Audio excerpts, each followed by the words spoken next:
The nights are definitely getting colder. The water is cooling down at night, and it's going to get downright cold here within the next 30 or 40 days. What do we know about cold water that will allow us to catch fish? And what time of the day is fishing going to be better as the water gets colder and colder at night?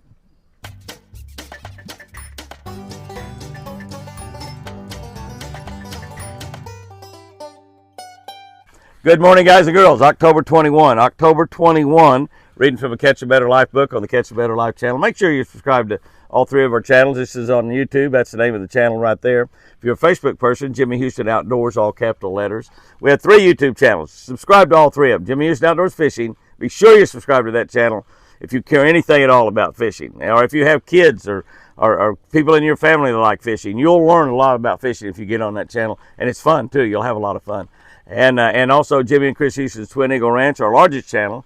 We got total, I think, about 160 or 170,000 people on YouTube. Over 600,000 people on Facebook. Jimmy Houston Outdoors, all capital letters, if you're a Facebook person. Today we're looking at Matthew 10:32. Whoever confesses me before men, him I will also confess before my Father, God, who is in heaven. That's Jesus talking. That's red letters right there. That's Jesus talking in Matthew, and he says, whoever confesses me before men, I'll also confess him before my Father in heaven.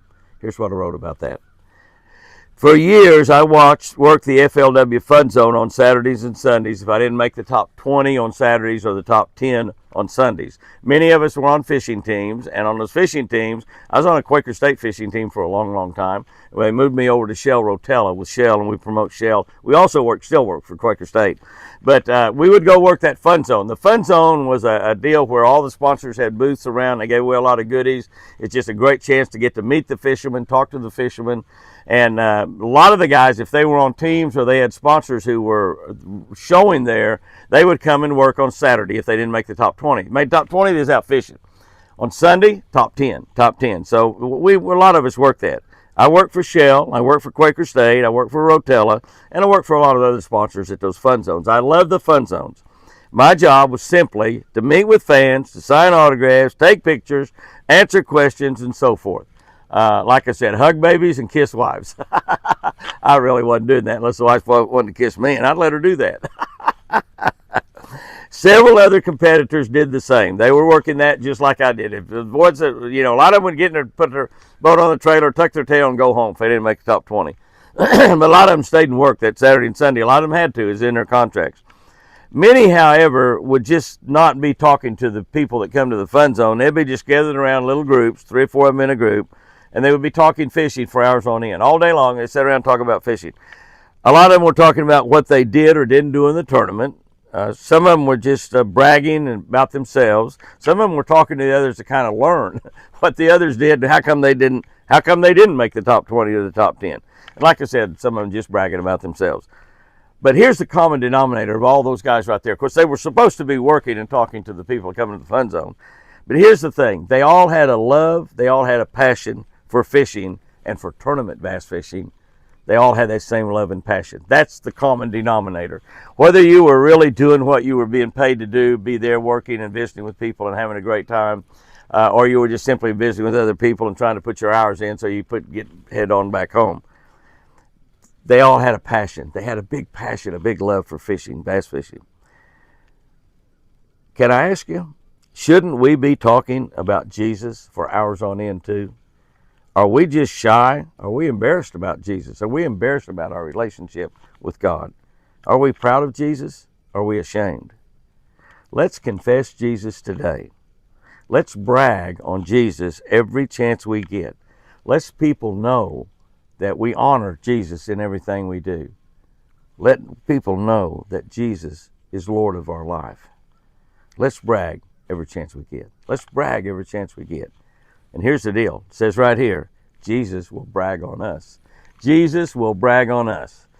And I'm going to tell you, we all love it when people brag on us. We all love it when people pat us on the back. I can't think of any person in the whole world I would rather be bragging on me than Jesus Christ himself. And I can't think of anybody in the whole world that I'd rather he be bragging to than God in heaven that created me, Whoever confesses me before men, him I also will confess before my Father, God, who is in heaven. And that's right. Boy, I want somebody bragging to God about me. Jesus, Jesus. Here's our tip for today, even when it's cold, like it is this morning. Some bass will always move shallow on warm afternoons. That's right. Here in the southern part of the country in the United States, we have a lot of really warm afternoons. We have them even December and January, a lot of warm afternoons. You'll have some bass move shallow. We've got a lot of bass shallow right now, and more coming in all the time.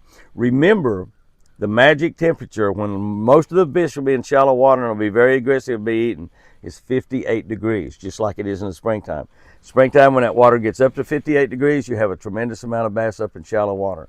In the fall, when that water temperature comes down to 50 degrees, fall and winter, comes down to 58 degrees, that's when it's the very best. Now, the problem you have is in the springtime, when that water gets to 58 degrees, it's coming on up and it's getting better.